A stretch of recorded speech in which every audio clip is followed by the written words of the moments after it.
Another thing that I do quite often is take my pot and actually dip it into a bucket of water. And that just kind of helps those air bubbles and helps that water path to redistribute and make sure that all of the roots are getting a good drink of water. So I'm gonna show you that right now.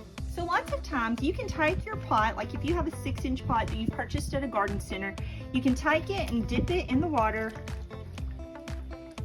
let the air bubbles come out before you even plant it. And that just kind of gets that water going to all the roots before you plant it. If you have a small pot that's planted with multiple flowers, you can do that.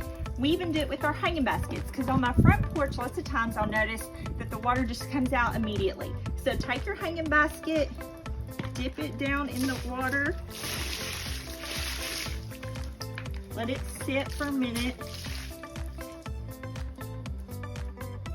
let those air bubbles move through, and it's going to water that root system really well and kind of evenly distribute the water across the plant.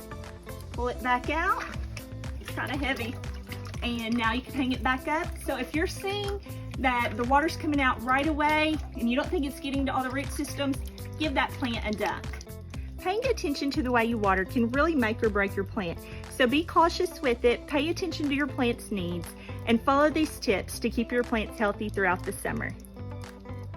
Be sure to follow along with us here at The Bloomery on all of our social media outlets and at www.thebloomeryky.com.